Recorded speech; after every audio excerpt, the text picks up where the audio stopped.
네, 안녕하세요. 반갑습니다. 네, 부경대학교 컴퓨터인공지능공학부의 장원두 교수입니다. 오늘은 이제 연안 빅데이터 플랫폼과 AI라고 하는 주제를 가지고요. 여러분과 함께 이렇게 이야기를 해보려고 합니다. 이제, 제가 먼저 이제 빅데이터 플랫폼이 무엇인지, 그리고 데이터 분석을 어떻게 하는 것인지, 뭐 이런 것들에 대해서 전체적으로 이제 소개를 좀 드리고요. 그리고 이제 이어서 2시부터는 김미경 교수님께서 연한 빅데이터를 실제로 어떻게 조금 어려운 데이터죠. 좀 어려운 데이터를 실제로 어떻게 분석을 해갈 수 있는지 그런 것들을 좀 자세하게 설명을 해 주실 예정입니다. 그래서 오늘은 저희가 노코딩에 대해서 얘기를 하고요. 그다음 내일은 코딩에 대해서 얘기를 합니다. 이제 간단하게 이제 전체적으로 이제 어, 그런 일정을 한번 좀 설명을 드리도록 할게요. 이제 오른쪽에 이제 보이시는 그림이 있죠. 이제 오른쪽에 보이시는 이 그림을 연한 빅데이터를 이제 영어로 제가 키워드를 좀 주고요. 이렇게 좀 키워드를 주고 챗GPT한테 좀 그려달라고 했어요. 그랬더니 이런 그림이 나왔습니다. 네, 뭐 나름 괜찮은 것 같죠. 글자가 조금 깨지고 있기는 한데 전체적으로 조금 예쁘게 잘 디자인이 된 것 같습니다. 오늘하고 이제 내일하고 이틀에 걸쳐가지고 진행이 되는데요. 오늘은 1시부터 3시까지 이렇게 교육이 계속되고, 그리고 내일은 11시부터입니다. 내일 시간 참가하지 마시고요.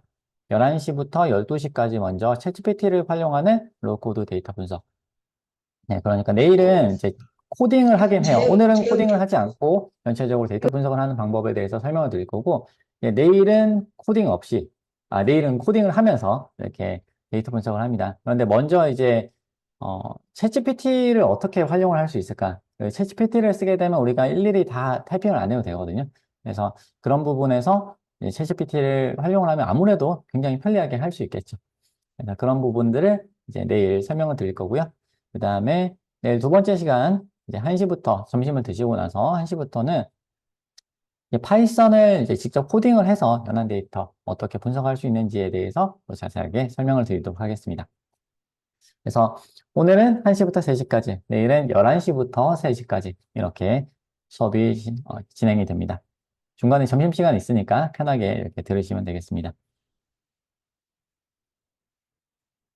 네, 먼저, 이제, 뒤쪽에서 여러분이 수업을 따라오기 위해서, 이제 그냥 앞에서 이제, 그냥 동영상으로 보기만 하시면은 아마 오늘 재미가 없으실 거예요. 그래서 조금 따라 하시면서, 모니터가 두 개 있으신 분들은 한쪽에 모니터 띄워두시고, 동영상 보시면서 한쪽에서 이렇게 작업을 해주시면 좋을 것 같고요.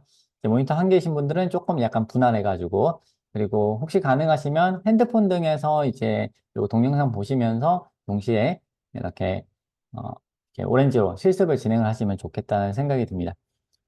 자, 오렌지 다운로드를 할 수 있습니다. 요거를 일단 먼저 다운로드를 해야 되는데요. 이 주소로 이제 들어가시면 되고요. 이제 구글에서 검색을 해보시면 금세 다운로드를 받으실 수 있습니다. 네, 여기서 오렌지 3이라고 이제 구글에서 한번 검색을 해주시면요. 오렌지 3이라고 검색을 하셔야 돼요. 이제 그냥 오렌지라고 검색을 하시면 잘 안 나와요. 그래서 오렌지 3이라고 검색을 하시면 이제 이렇게 메뉴에 오렌지 데이터 마이닝이라고 이렇게 뜹니다. 그래서 여기 들어가 보시면 바로 다운로드 링크가 이렇게 나와요. 오렌지 3.37 for 윈도우즈 이거 다운로드 받으시면 되고요. 이제 맥을 사용하고 계신 경우에는 조금 내려보시면 맥을 위한 거, 애플 실리콘인 경우, 인텔인 경우 이렇게 구분해가지고 되어 있으니까 다운로드 받으셔가지고 버튼 누르시면 다운로드 되겠죠? 네, 이렇게 다운로드 받으셔가지고 이제 설치를 진행을 해주시면 좋겠습니다. 금방 다운로드 받으실 거예요. 네, 다운로드 되면 바로 설치 버튼 눌러가지고 이제 시작을 해주세요. 제가 한번 해볼까요? 네, 적당히 다운로드를 받고요. 네, 다운로드 받은 다음에 다운로드 금방 완료가 됩니다. 509메가인데요. 이거를 버튼 눌러가지고 실행하시면 이제 네, 그냥 넥스트 계속 눌러주시면 됩니다. 다만 이제 설치하실 때 이제 여러분 유저 이름이 어, 한국어로 돼 있는 경우에는 여기 약간 에러가 날 수도 있어요. 그래서 이거를 뭐 넥스트로 해가지고 쭉 진행을 하시고요. 하시다가 이제 폴더명 설정할 때만 조금 한국어가 들어가지 않도록 조정을 해주시면 감사하겠습니다. 네. 그러면 저는 계속 이렇게 진도를 나가 보도록 하겠습니다. 자, 제 소개를 먼저 간단하게 드리면요. 저는 이제 부경대학교 컴퓨터인공지능공학부 부교수로 재직 중이고요. 예, 옆에 이 사진은 챗GPT는 아니고 이제 우리가 미드저니를 사용해서 미화된 이런 사진이 되겠습니다. 이제 요즘에 많이 하고 있죠. 그래서 이제 저는 일본 아이치 대학에서 컴퓨터 박사를 받았고요. 부산대학에서 컴퓨터 학석사를 받았습니다. 지금 뭐 연구 과제 다양하게 진행을 하고 있고요. 그다음에 특허나 논문 등도 이렇게 관련되어 있는 딥러닝, 패턴식 등에 관련되어 있는 그런 연구, 그다음에 논문, 특허 등을 진행을 하고 있습니다. 연구실을 좀 운영을 하고 있고요. 그다음에 책을 관련해서 전공서적을 지금 2개를 썼습니다. 그래서 딥러닝 책을 한 권, 최근에 올 초에 오렌지로 쉽게 배우는 머신러닝과 데이터 분석이라는 책을 썼고요. 그리고 10월 중에 어, 오늘 이제 설명을 쭉 드리는 그런 연안 데이터와 관련되어 있는 이제 책을 또 한 권 저희가 출판할 예정입니다. 자, 먼저 오렌지와 노코딩. 자, 일단 오렌지가 뭔지, 노코딩이 뭔지 이런 것도 이제 알아두셔야 되겠죠. 이제 코딩과 로우 코딩, 노 코딩. 기본적으로 코딩이라고 하는 거는 컴퓨터가 이해할 수 있는 언어로 명령을 전달하는 것이 되겠습니다. 자, 인간이 생각하는, 우리가 생각하고 말하는 거는 모두 자연어라고 얘기를 하는데요. 영어, 한국어 모두 자연어입니다. 자연적으로 발생하는 그런 언어라는 거죠. 우리가 자연스럽게 쓰는. 이제, 그런데 그게 자연어가 아니면 인공어가 있겠죠. 인공적으로 좀 만들어진 언어. 자, 이거는 이제 뭐라고 얘기하냐면요. 우리가 컴퓨터 프로그래밍 언어를 얘기를 해요. 그래서 고급 프로그래밍 언어가 있고요. 파이썬, 뭐 C, 자바 이런 것들을 우리가 고급 프로그래밍 언어라고 하는데 사실 그 고급 프로그래밍 언어도 컴퓨터가 다 이해를 하지 못합니다. 그래서 컴퓨터가 완벽하게 이해할 수 있는 기계어라는 것이 있는데요. 그것으로 바꿔가지고 그렇게 컴퓨터가 명령을 수행하게 됩니다. 그런데 이제 우리가 고급 프로그래밍 언어 라고는 얘기하지만 사실 이 고급 프로그래밍 언어를 우리가 배우고 익히고 이렇게 사용하는 것은 쉽지만은 않습니다. 예, 파이썬 이렇게 잘 쓰려면 학과에 진학을 해가지고 보통 한 학기 15주 동안 수업을 들어야 되죠. 그것만 해서 끝이 아니고 관련되어 있는 각종 이제 이론들, 뭐 자료구조, 알고리즘 이런 것들을 한 대학교 4년 정도 쭉 공부를 하면은 어느 정도 프로그래밍 언어를 잘 다룰 수 있게 된다라고 우리가 얘기를 하고 있는 거죠. 자, 이게 쉽지 않아요. 그래서 이제 나오는 것이 로우 코딩. 로우 코딩이라고 하는 거는 뭐냐면요. 이제 마우스 조작 등을 통해서 상당수의 명령들을 이제 우리가 주고요. 그다음 세부 지시사항 이런 것들은 코드로 좀 해결을 하자. 코딩을 조금 많이 줄이자라는 건데요. 이제 예를 들어서 저희가 로블록스 같은 이제 그런 도구가 있습니다. 로블록스 같은 경우는 뭐 요즘에 아이들이 게임을 많이 하고 있는데요. 그 게임을 만드는 거죠. 우리가 만든다라고 했을 때 그 만드는 거 처음 끝까지 다 이제 코드로 만드는 것이 아니고 그런 비주얼적인 측면들을 마우스를 가지고 많은 부분을 상당수 해결을 할 수가 있습니다. 그리고 좀 컴퓨터하고 사람하고 좀 인터랙션 하는 부분들은 이제 코딩을 써가지고, 코드를 쭉 써서 이렇게 좀 자세하게 명령을 주도록 하죠. 뭐 이런 것들을 우리가 로우 코딩이라고 얘기를 합니다. 자, 그럼 노 코딩. 자, 노 코딩은 뭐냐면 대부분의 명령, 뭐 99%의 명령들을 모두 시각적 도구, 마우스 등등을 사용을 해가지고 우리가 지시를 하는 거고요. 물론 우리가 코드를 쓸 수도 있습니다. 그런 것들을 좀 자유도를 높이기 위해서 코드 쓰는 걸 일부 허용하는 경우들이 있는데 그것이 메인은 아니고 대부분이 우리가 이런 시각적 도구를 통해 가지고 이렇게 지시를 하고 활용을 한다는 것을 이제 그런 것을 우리가 저희가 노 코딩이라고 얘기를 하고 있습니다. 참 지금 제가 말씀드리는 거 잘 들리고 계시죠? 혹시나 뭔가 문제가 있는 경우에는 이제 이제 채팅으로 이렇게 알려주시면 제가 이렇게 어떻게 조치를 취하도록 하겠습니다. 네. 그리고 이제 인공지능 관련해가지고 노코딩 플랫폼들이 여러 가지 있습니다. 네, 감사합니다. 인공지능 관련해가 노코딩 플랫폼들이 여러 개 있어요, 사실은. 이제 저희가 오늘 소개드리는 거는 오렌지인데요. 오렌지 말고도 몇 가지 있는데, 그 중에서 오렌지를 소개드리는 이유가 있습니다. AWS의 세이지메이커 캔버스라는 것이 있고요. 그 다음에 엔비디아에서 나온 것도 있는데, 그 외에 이제 국내에서 개발하는 것도 있어요. 근데 오렌지가 가진 장점은 오렌지가 일단은 무료라는 거예요. 무료로 이제 공개되어 있다라는 거고요. 그 다음에 이게 그래프 기반으로 되어 있어가지고 이제 그리고 파이썬 인공지능 라이브러리하고 이렇게 매칭이 되어 있어서 굉장히 자유도가 높습니다. 이제 세이지메이커 캔버스 같은 경우는 쉽게 할 수는 있는데 자유도가 좀 떨어져요. 그래서 할 수 있는 것들이 굉장히 제한적인데 반해서 오렌지 같은 경우는 굉장히 많은 것들을 할 수가 있습니다. 그래서 이제 요즘에 그런 다양한 노코딩 툴들이 많이 이제 점점 나올 것 같기는 해요. 근데 이제 그 중에서 오렌지 같은 경우는 제법 개발된 지도 오래되었고, 제법 안정적으로, 네, 무료인데도 불구하고 안정적으로 돌아가고 있습니다. 자, 그러면 데이터 분석에 대해서 가볍게 말씀을 드리도록 하겠습니다. 일단 데이터의 종류가 여러 가지 있어요. 여러 가지 있는데, 그거를 이제 굳이 저희가 이제 몇 가지 종류로 나눠가지고 얘기를 해볼 수 있는데, 일단은 정형 데이터와 비정형 데이터, 이렇게 나눠가지고 설명을 좀 해보겠습니다. 정형 데이터라고 하는 거는 우리가 표 형태로 나타내는 이제 정형이라는 거는 형태가 정해져 있다는 거죠. 그래서 이제 행과 열로 나타나 있는 그런 표 형태로 되어 있는 데이터셋이다라는 이제 그런 데이터를 일컫는 말이고요. 여기서 이제 아래쪽에 보시면 뭐 학번, 이름, 학과, 나이, 성별 이렇게 해서 쭉 정보들이 있죠. 이런 것들이 정형 데이터입니다. 이 정형 데이터 같은 경우는 좀 전통적으로 많이 다뤄왔고요. 좀 다루기가 어느 정도 쉽다. 그리고 다루는 방법도 어느 정도 정형화되어 있다. 이렇게 설명을 드릴 수 있습니다. 여기서 이제 기본적인 용어들을 몇 가지 아셔야 되는데요. 데이터의 열이다 이렇게 되면 칼럼, 여기서 학번, 이름, 학과, 나이, 성별 이런 것들을 열이라고 하고요. 이 열은 다른 말로 변수라고도 하고 피처라고도 합니다.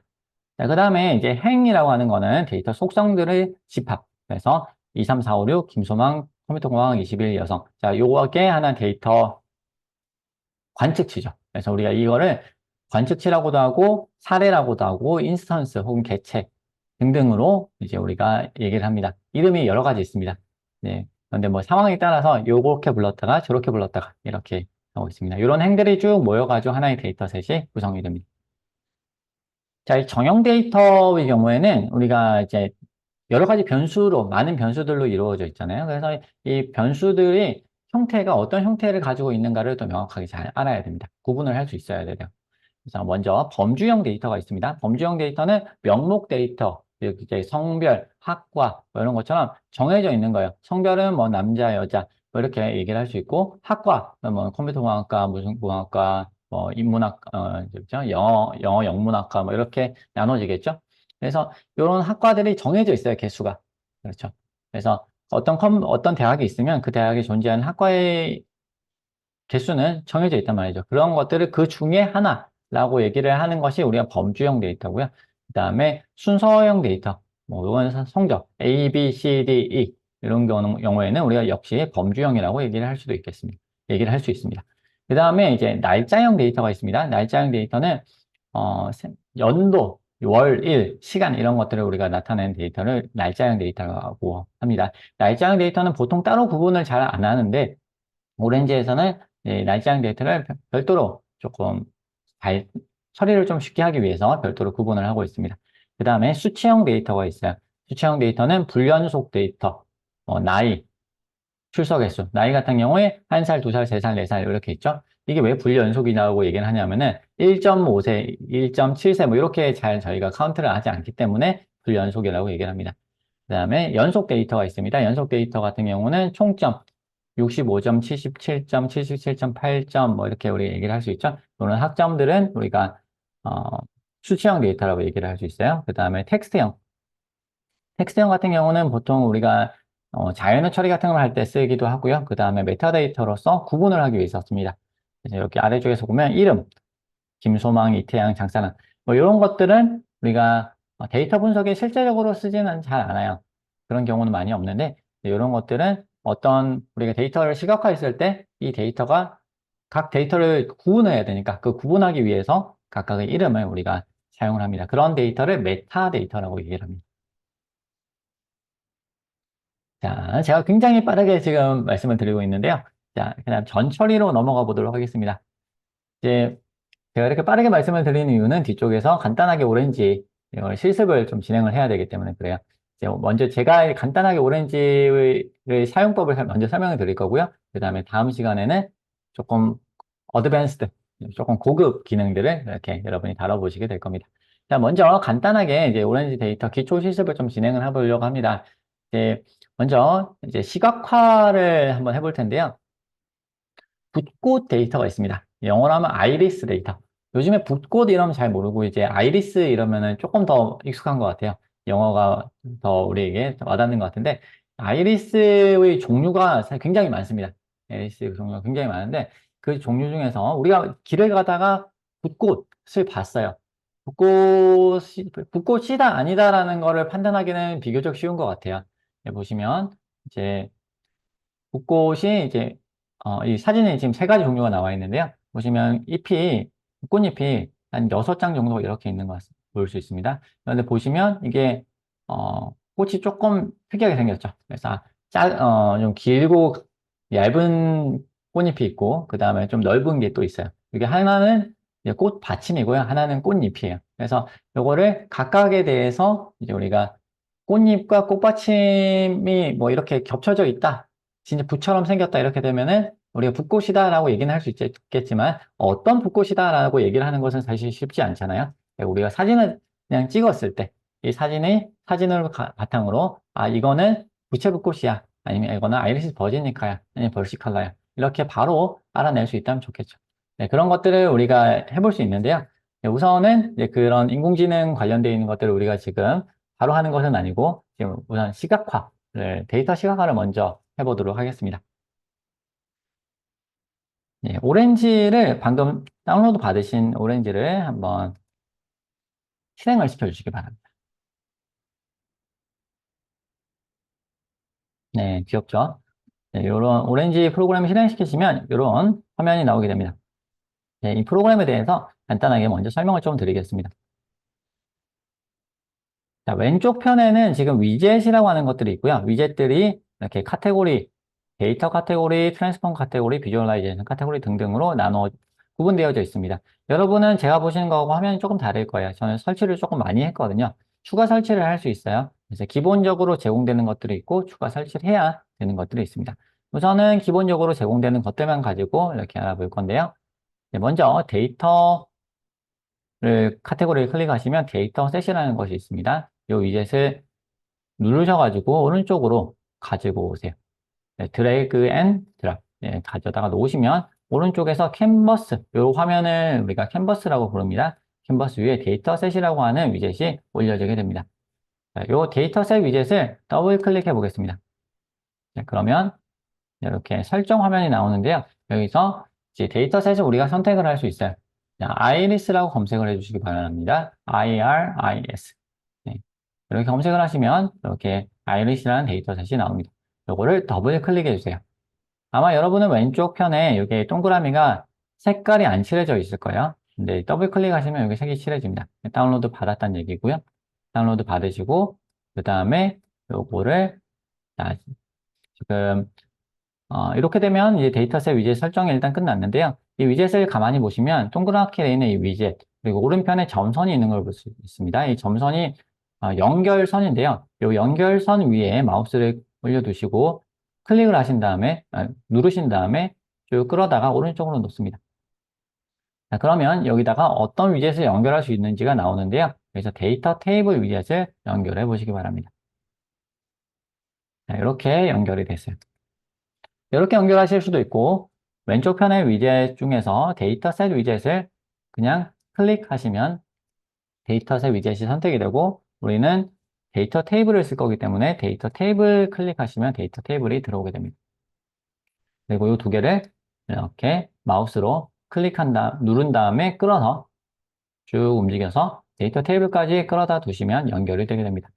데이터 테이블을 이번에는 더블 클릭해서 열어보도록 하겠습니다. 자, 이렇게 열어보시면 전체적으로 데이터가 어떻게 구성이 되어 있는지 우리가 볼 수 있어요. 칼럼이 총 4개, 5개가 있습니다. 첫 번째 아이리스 종류가 쭉 있고요. 벌시컬러, 버지니카, 그 다음에 셉토사 이렇게 세 가지 종류가 있고 각각에 대해서 인스턴스, 관측치가 있습니다. 자, 한 행이 결국은 하나의 꽃을 얘기를 합니다. 꽃을 하나 쫙 따가지고, 자, 이 꽃은 아이리스 세토사인데, 자, 각각의 꽃받침과 꽃잎의 너비와 길이가 어떻게 될까? 이렇게 해서 측정을 합니다. 측정한 결과가 이렇게 한 줄로 나오게 됩니다. 자, 그러면 이 데이터셋을 만든 사람은 총 몇 번 꽃을 몇 개를 땄을까요? 네, 150개의 꽃을 따가지고 꽃잎과 꽃받침을 일일이 잰 거예요. 그래서 각각을 이제 7.9cm, 3.8cm, 6.4cm, 2.0cm. 자, 이렇게 했습니다. 자, 그러면 과연 이 꽃잎과 꽃받침의 너비와 길이만 가지고 우리가 아이리스의 종류를 우리가 구분할 수 있을까요? 자, 그거를 알아보려면 우리가 요거를 시각화를 해야 되겠죠. 그래서 데이터 테이블은 이렇게 여러 가지 보셨고요. 자, 데이터셋에서 이번에는 역시 끌어서 스캐터 플롯이라는 거를 한번 연결시켜 보도록 하겠습니다. 자, 스캐터 플롯을 눌러주세요. 자, 스캐터 플롯을 연결하시게 되면 이렇게 이제 스캐터 플롯 그냥 쭉 연결이 됐죠. 앞쪽에서 연결되어 있는 거는 이렇게 선택을 하신 다음에 연결선을 선택하신 다음에 딜리트 키를 눌러서 지워주셔도 되고요. 그냥 그대로 놔두셔도 상관없습니다. 자, 스캐터 플롯을 더블 클릭해서 보도록 하겠습니다. 자, 스캐터 플롯을 더블 클릭해서 열어보시면 이런 식으로 나타나게 돼요. 여러분이 처음에 이제 열시면 작업 중 화면이 다를 거예요. 아마도 네. 자, 이런 식으로 나타날 겁니다. 방금 보셨던 것보다는 좀 덜 예쁘죠? 자, 조금 예쁘게 시각화를 해보도록 하겠습니다. 일단 지금 이 그래프 자체가 뭐 어떤 거를 나타내는지 여러분이 아셔야 되는데요. 이거는 스캐터 플롯, 한국어로 얘기를 하면 산점도라는 거를 보시고요. 아까 보셨던 데이터 인스턴스들을 각각을 여기 위에다가 찍어 놓은 겁니다. 예를 들어서 세팔 위스와 랭스예요. 이거를 한번 아까 보셨던 데이터 테이블과 같이 보시면요. 자, 데이터 테이블에서 우리가 IS 셉토사인데 이제 세팔 랭스가 5.1, 위스가 3.5, 페탈 랭스가 1.4, 페탈 위스가 0.2예요.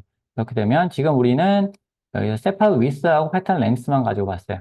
세팔 랭스하고 세팔 위스하고 그다음에 페탈 랭스. 네, 요거 두 개. 두 번째, 세 번째에 있는 칼럼만 뽑아가지고 한 겁니다. 그래서 첫 번째 인스턴스의 경우에는 4.4,1.5의 점이 찍히게 되는 것이 이해가 되시나요? 네, 그렇게 되고요. 여기서 색상을 좀 주려면 어트리뷰트에서 우리가 아이리스에 따라서 색상을 주겠다. 네, 이렇게 지정을 해볼 수 있고요. 그 다음에 이제 여기서 여기 동그라미들이 있는데 동그라미 크기를 줄여볼 수도 있고요. 늘려볼 수도 있습니다. 이건 적당하게 표현을 해주시면 되고, 그 다음에 겹쳐지는 경우에 이제 투명도가 이제 없으면 이게 좀 뭐랄까, 이런 식으로 굉장히 진하게 다 나오거든요. 이걸 좀 약간 투명하게 해서 반투명하게 해가지고 전체적으로 이제 어떤 식으로 겹쳐지는지 보겠다. 라고 우리가 얘기를 할 수 있고, 그 다음에 지터링이라고 하는 옵션이 있습니다. 여기 아래쪽에 지터링 numeric values라고 하는 여기 옵션이 있는데 이걸 체크를 해주시고, 여기 슬라이드를 조정해 주시면 이렇게 원래 지터링을 옵션을 안 넣게 되면 정확하게 이제 예를 들어서 요거 같은 경우는 요 아래쪽 왼쪽 아래에 있는 요 점 같은 경우는 얘가 아이리스 셉토사인데요. 세팔 위스가 2.3, 페탈 랭스가 1.3이에요. 정확하게 딱 찍히거든요. 근데 요거를 약간 조정을 할 수 있어요. 지터링을 넣으면 얘가 랜덤 값을 넣어가지고 약간 흩뿌립니다. 이걸 왜 이렇게 하냐면 이제 그냥 이렇게 정확하게 점을 찍게 되면은 이게 도대체 몇 개가 얼마나 분포가 되어 있는지 알기가 굉장히 어렵습니다. 왜냐하면 이제 겹쳐지는 이제 점들이 많이 나오게 되잖아요. 그래서 이제 겹쳐지는 데이터의 경우에는 이게 한 개가 찍혀 있는지 두 개가 찍혀 있는지 알 수가 없어요. 그래서 지금 아이리스 세토사 같은 경우도 이쪽에 보시면 이제 얘가 한 네 개, 다섯 개가 이렇게 뭉쳐져 있는 것 같은데 사실은 여기 데이터가 많이 모여 있거든요. 그래서 이렇게 지터링 옵션을 주면은 여기 데이터가 사실은 그 근처에 좀 많이 모여 있구나라고 하는 거를 우리가 자세하게 볼 수가 있습니다. 그 다음에 지금 레전드가 없는데요. 레전드를 추가를 해줍니다. 그러면 셉토사, versicolor, virginic아가 각각 어떤 색깔이 이제 각 클래스를 나타내는지 우리가 확인을 할 수 있고요. 그 다음에 show color region이라고 하는 옵션을 넣으면 전체적으로 영역을 이렇게 표시를 해주게 됩니다. 그 다음에 네, 그리드 라인을 넣으면 이렇게 그리드 라인 격자를 추가를 해주게 되고요. 그 다음에 show all data on mouse over. 자, 그러면 이렇게 해놓고 마우스를 위에 가져다 대면 이렇게 마우스 데이터가 어떤 데이터가 있는지 이렇게 나타나게 됩니다. 네. 이런 식의 이제 를 할 수 있고요. 그 다음에 위에 레이블이 있었는데요. 레이블을 우리가 지금 넣지는 않았어요.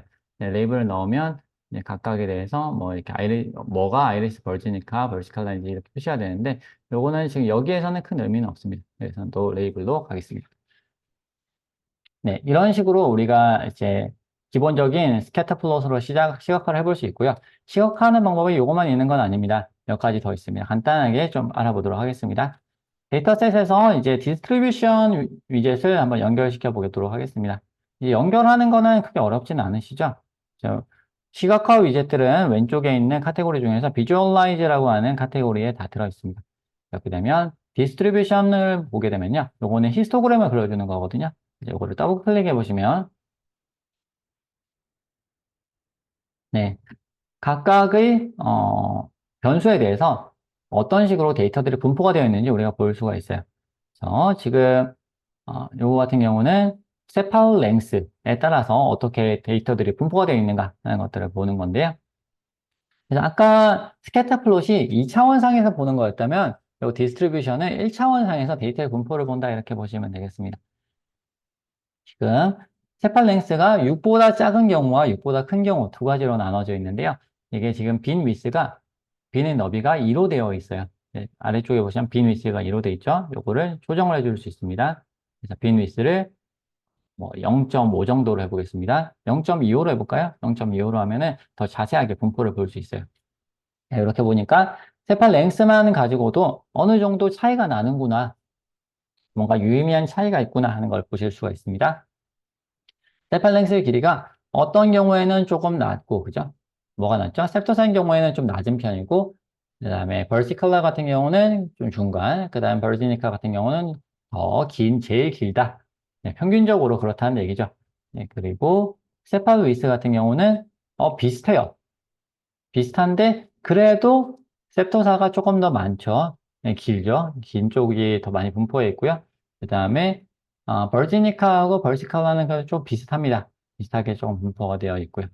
페탈 랭스 같은 경우는 분포가 보시면 지금 지금 이렇게 안 보이시는 분은 지금 왼쪽에 보시면 칼럼이라고 표시가 있어요. 칼럼 옵션에서 이게 논으로 되어 있을 수 있습니다. 그런 경우에는 클래스 구분 없이 전체적으로 분포가 어떻게 되어 있는지를 보겠다라고 하면은 여기서 논으로 오시면 되고, 그 다음에 클래스별로 아이리스에 따라서 분포가 어떻게 되는지 따로 보겠다 그러면 이거를 선택을 하시면 되겠습니다. 그리고 자, 이렇게 보시면 지금 페탈 랭스 같은 경우는 거의 뭐 완벽하게 차이가 나는 걸 볼 수 있어요. 이제 아이리스 셉토사 같은 경우는 굉장히 이제 얘가 길이가 짧고요. 그 다음에 벌시칼라는 그래도 중간 정도고, 그 다음 벌지니카는 굉장히 길다. 이런 걸 볼 수 있고, 페탈 위스의 경우에는 이것도 좀 조정을 필요하네요. 조정을 해보시면, 네, 이것도 비슷하게 이렇게 차이가 나는 것을 보실 수가 있습니다.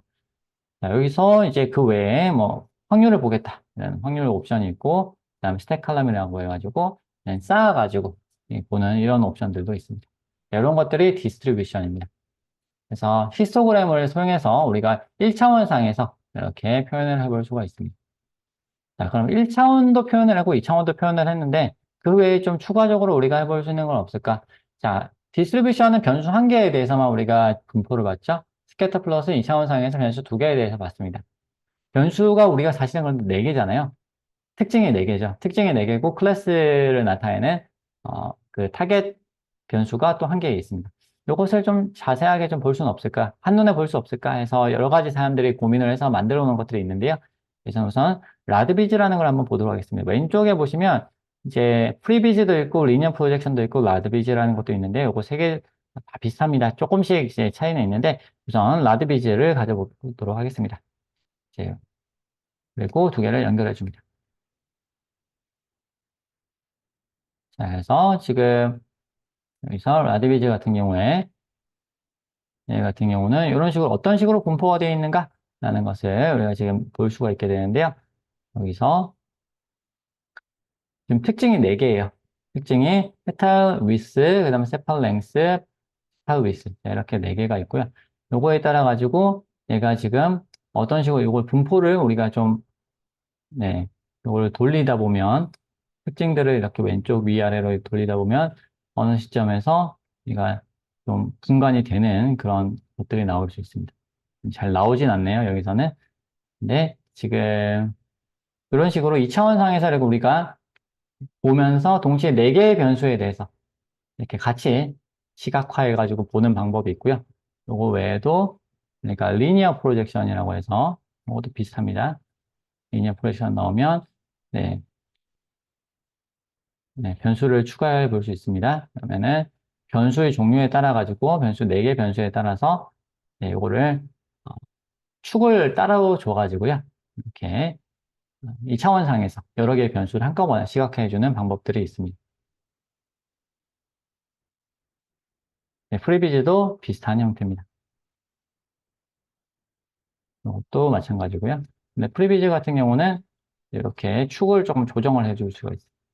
그래서 뭔가 입체적이죠? 네, 이렇게 해서 네, 4개, 4개 특징에 대해서 이렇게 여러 가지 이렇게 조정을 해보면 우리가 이런 식으로 보니까 얘가 특징들이 이제 클래스에 따라서 그룹에 따라서 서로 다르게 분포하는구나 하는 것들을 좀 시각적으로 우리가 보여줄 수가 있겠습니다. 자, 그러면 다시 슬라이드로 돌아가 보도록 하겠습니다.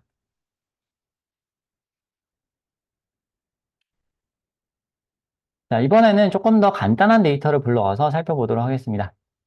더 간단한 데이터예요. 자, 이번에는 학생 성적입니다.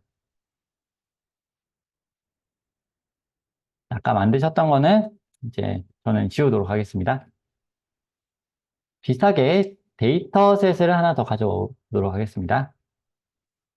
이번에 사용할 데이터셋은 그레이드 데이터셋입니다. 네, 그레이드 중에서 특별히 English MS. 자, 이게 실제 데이터는 아니고요. 이제 가상의 성적을 우리가 만들어 놓은 데이터예요. 데이터 테이블로 연결을 해가지고 한번 내용을 살펴보도록 하겠습니다. 자, 이런 식으로 구성이 되어 있어요. 자, 총 12명의 성적이고요. 영어 성적과 그다음에 알제브라, 네, 예, 수학 성적이 이렇게 나타나 있습니다. 아까하고 비슷하게 스캐터 플롯으로 이렇게 연결해서 한번 살펴보도록 하겠습니다. 이렇게 보시면 영어 성적과 알제브라 이렇게 두 가지 성적을 따라서 이렇게 2차원 평면상에서 표현을 했고요. 그 다음에 색상을 우리가 줄 수 있는데요. 사실 큰 의미는 없어요. 왜냐하면은 이게 클래스가 없기 때문에 다 같은 클래스잖아요. 대신에 여기서 우리가 알고 있는 거는 이름이죠. 그렇죠. 누가 어떤 성적을 받았는지 이름을 알 수 있습니다. 그래서 여기다가 레이블을 주도록 하겠습니다. 레이블은 우리가 여기에 스튜던트, 네, 여기에 학생의 이름들이 여기 있기 때문에 이렇게 주면은 전체적으로 어떤 식으로 분포가 됐는지 우리가 볼 수가 있어요. 자, 마이아라고 하는 학생은 오른쪽 아래쪽에. 네, 영어는 굉장히 잘하는데 수학은 망했습니다. 네, 30점대고요. 그다음에 영어, 수학을 둘 다 잘하는 친구들, 빌, 이안도 있고요. 그다음에 수학은 어느 정도 하지만 영어는 잘 못하는 뭐 그런 친구도 있습니다.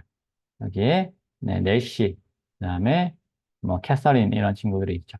이렇게 우리가 분포를 시켜볼 수 있고요. 그리고 여기서 이제 몇 가지 이제 간단하게 지금 이렇게 뭐 보면 되긴 하는데 요거를 굳이 이제 보여드리는 이유 중에 하나는 뭐냐면요. 이제 기본적인 오렌지 사용법을 조금 설명드리려고 그래요. 여기서 네, 지금은 데이터셋에서 이제 요거를 클릭을 해서 보시면 전체 데이터가 다 나오잖아요. 스캐터 플롯도 마찬가지입니다. 전체 플롯, 전체 데이터가 다 나오는데 특정 데이터만 우리가 선택을 해볼 수 있습니다. select rows라고 하는 위젯을 쓰게 되면 특정 데이터만 우리가 선택을 해볼 수 있어요. 이렇게 해서 어떻게 선택을 하냐면 영어 점수가 높은 학생들만 좀 보고 싶어요. 그러면 select rows. select rows는 row, 행이죠. 행을 선택하겠다. 인스턴스를 다 쓰는 것이 아니고 일부만 쓰겠다는 건데요.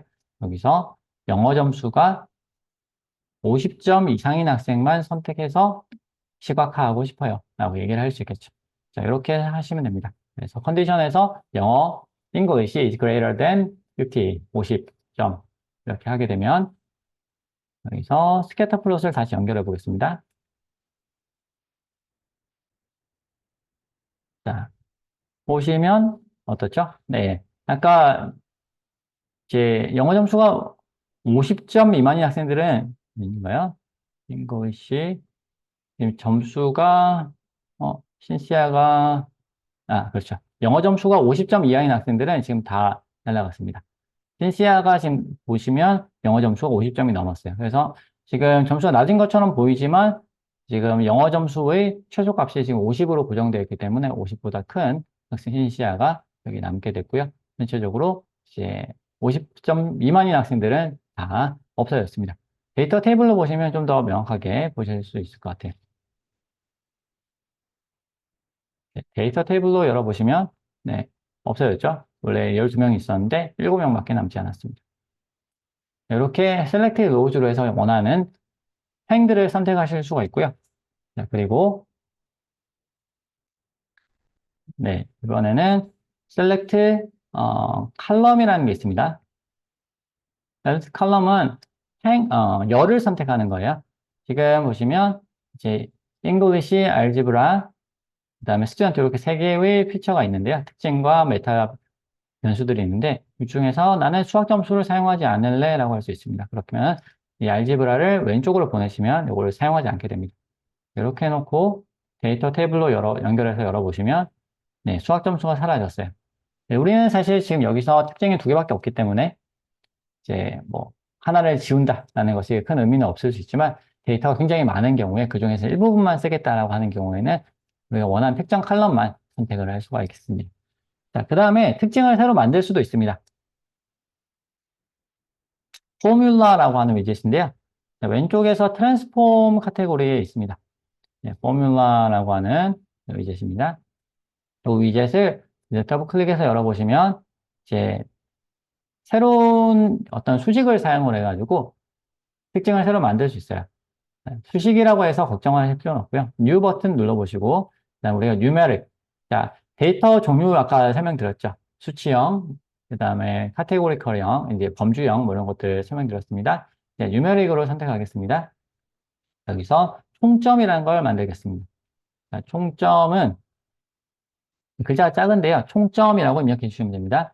그다음에 수식을 적어야 되는데 특징에서 English를 선택해 주시고요. 그다음에 더하기 한 번 더 특징을 선택하는데 알제브라. 자, 이렇게 선택해 주시면 됩니다. 이걸 타이핑을 하실 필요는 없고 셀렉트 피처에서 이렇게 선택을 해주시면 되겠습니다. 자, 이렇게 수식을 넣은 거예요. English 더하기 알제브라. 이게 총점이라는 거죠. 자, 이렇게 수식이 결정이 됐습니다.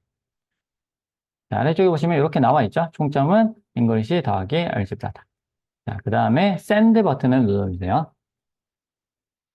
샌드 버튼 눌러주시면 이제 돌아갑니다. 그 다음에 데이터 테이블하고 다시 연결을 해주시기 바랍니다. 연결해 주시면 네, 특징이 하나 더 생겼습니다. 원래는 잉글리시 알제브라밖에 없었는데 총점이 나왔죠. 그래서 두 개를 더한 이런 값이 됐겠고요. 총점 대신에 우리가 평균을 할 수도 있고 뭐그 외에 다양한 특징들을 만들어 넣을 수도 있어요. 이거를 이제 ABCDF로 이제 영어로 바꿀 수도 있습니다. 그거는 이제 조금은 고급으로 넘어가기 때문에 오늘은 다루진 않겠습니다. 자, 이렇게 기초적인 사용법들을 조금 설명드렸고요. 다시 슬라이드로 넘어가겠습니다. 자, 그 다음에 이제 우리가 지도학습과 비지도학습에 대해서 여러분 조금 알아두셔야 되는데요. 자, 지도학습, 이제 학습이라고 하게 되면 우리가 이거를 흔히 뭐라고 하냐면 머신러닝이라고 얘기를 해요. 기계가 배우는 거예요. 그래서 사람이 학습을 하는 것이 아니고 기계가 학습을 한다. 그래서 이제 머신러닝이라고 부르는데 그 기계 학습 중에서 우리가 지도학습이라는 것이 있고 비지도학습이라는 것이 있습니다.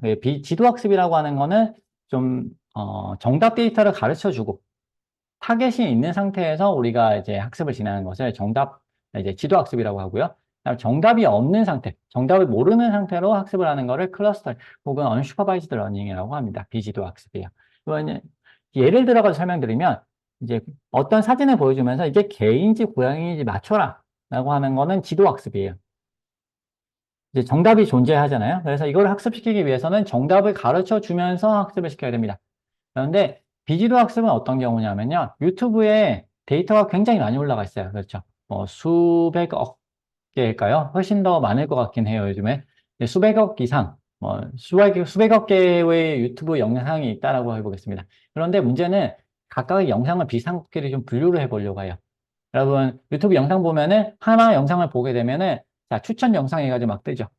근데 비슷한 거를 추천을 해주잖아요, 보통. 근데 그거에 대해서 여러분이 누가 유튜브 영상 올릴 때 일일이 키워드를 다 안 넣는단 말이에요. 넣기는 해요. 약간 이뭐 해시태그 같은 거 넣긴 하는데 그 해시태그가 잘못됐을 수도 있고 그리고 해시태그를 안 올린 동영상도 많이 있을 수 있어요. 그러면 이것들을 어떤 식으로 비슷한 것끼리 묶을 거냐. 자, 일일이 사람이 지정해 줄 수는 있겠죠. 얘랑 얘랑 비슷해. 얘랑 얘랑 달라. 이렇게 지정을 해줄 수는 있는데 그렇게 지정을 해주려고 하다 보니까 너무 많다. 수백억 개를 어느 세월에 이걸 하겠어요.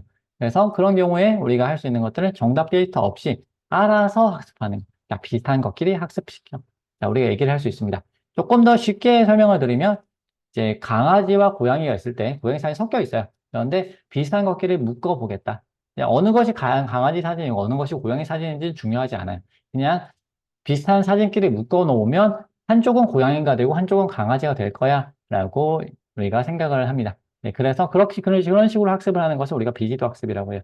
실제적으로 이제 구글에서도 이제 지금은 굉장히 이제 발전을 했지만 초기에는 그런 식으로 우리가 자기들이 이제 유튜브 영상을 가지고 학습을 쭉 시켜봤더니 딥러닝을 해봤더니 강아지 영상은 강아지 영상대로 모이고 고양이 영상은 고양이 영상대로 따로 모이더라 라는 것을 이제 대대적으로 논문을 발표했던 그런 적도 있었습니다. 세월이 굉장히 빠르게 기술이 발전하고 있어서 지금은 그 정도 해가지고 하진 않죠. 놀랍지 않은데 예, 한 7, 8년 전만 하더라도 네, 굉장히 이제, 이런 것도 된다고? 라고 얘기를 하던 그런 시절이 있었던 거죠. 자, 지도학습의 과정에 대해서 간단하게 설명을 드릴게요. 자, 지도학습 과정은 우리가 학습 데이터하고 테스트 데이터 나눠가지고 얘기를 할 수 있습니다.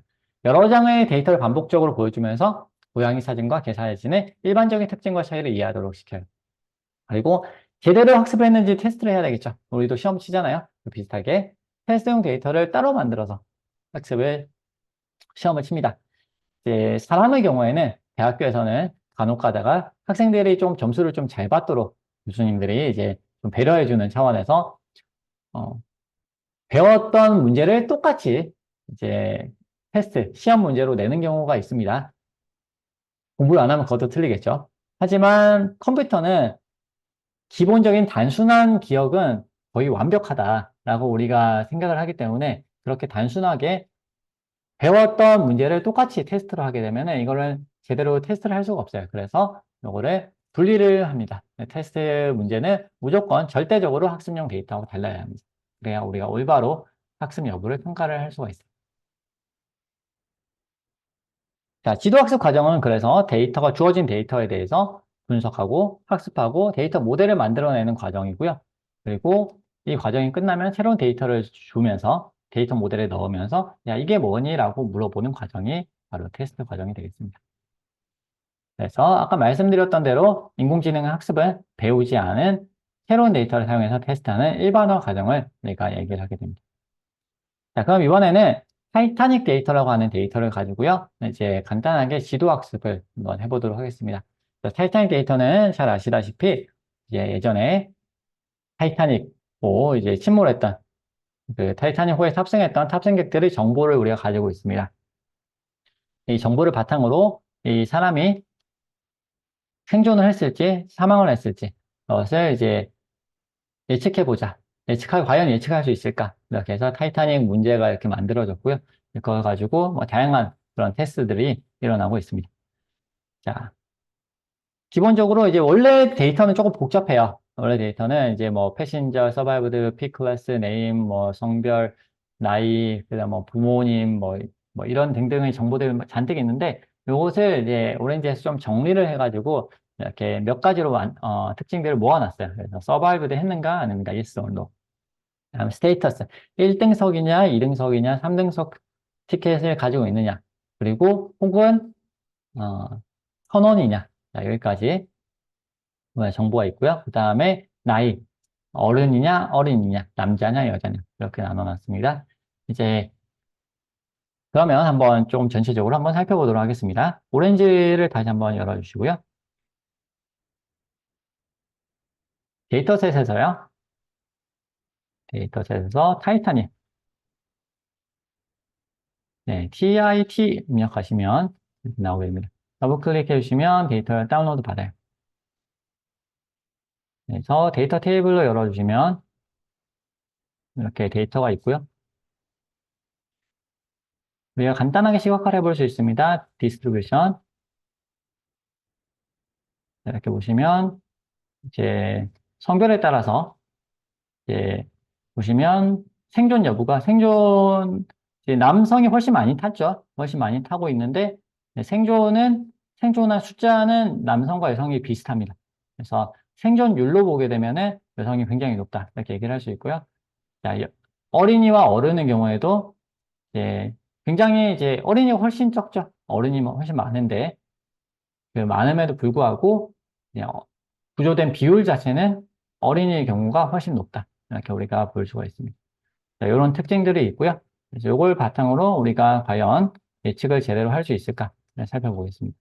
아까 말씀드렸던 대로 우리는 데이터를 두 가지 종류로 나눠야 돼요. 데이터를 학습 데이터와 테스트 데이터의 두 종류로 나눠야 되는데요. 네, 학습 데이터와 테스트 데이터를 나누는 위젯은 데이터 샘플러라고 하는 위젯입니다. 여기서 눌러보시면 70%로 우리가 학습 데이터와 테스트 데이터를 나누게 되고요. 자, 여기서 위쪽에서 다양한 인공지능 모델들을 쓸 수가 있어요. 왼쪽에 보시면 모델에서 여기서 몇 가지 쓸 수가 있는데 SVM이라고 하는 모델을 한번 써보도록 하겠습니다. 그래서 데이터 샘플러에서 SVM이라고 하는 모델로 이제 연결을 시키고요. 이렇게 되면 학습이 끝나요. 그 다음에 테스트를 해야 되기 때문에 프리딕션이라고 하는 위젯을 가져다가 연결을 합니다. 자, 이렇게 되면 우리가 이렇게 테스트를 해볼 수 있고요. 그 다음에 여기서 아래쪽에서 하나 더 연결합니다. 그래서 연결 구조가 이렇게 되어 있어요. 위쪽에서 데이터 샘플로 위쪽으로 쭉 지나가고 아래쪽에서는 데이터 샘플이 아니고요. 리메이닝 데이터를 연결해 주시면 됩니다. 여기 있는 두 번째 데이터 샘플러에서 프리딕셔너로 연결되는 이 줄이 있잖아요. 선을 더블 클릭하시면 어떻게 연결을 할 것인가 라는 걸 선택할 수 있는데요. 데이터 샘플러에서 데이터 샘플이 70%의 데이터고요. 리메이닝 데이터가 나머지 30%의 데이터입니다. 그래서 나머지 30%의 데이터를 가지고 우리가 테스트를 하자라고 얘기를 하는 것이 바로 이런 구성이 되어 있습니다. 자, 이렇게 해서 프리딕션에 들어가 보시면요. 더블 클릭해 보시면 바로 결과를 우리가 보일 수 있어요. 네, 보시면 지금 CA라고 하는 것이 이제 Classification Accuracy, 즉 정확도입니다. 그래서 43.9%. 네, 50%면 찍은 거거든요. 예측을 못했어요. 아, 이거는 SVM은 제대로 하지 못하는구나.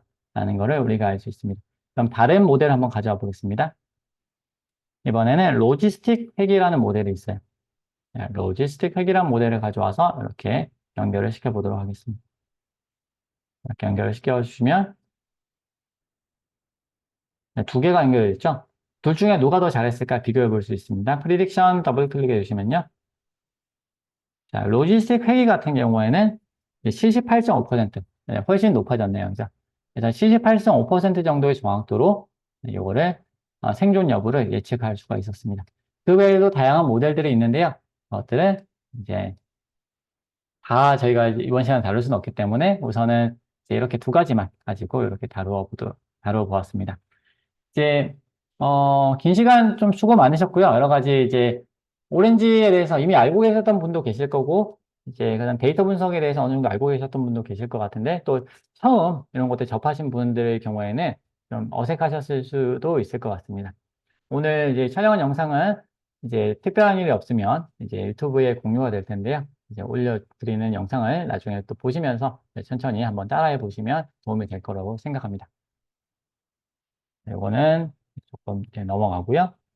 이제, 네. 그래서 오늘 이제 오렌지와 노코딩에 대해서, 그리고 특별히 오렌지의 기초 실습을 쭉 진행을 했고요.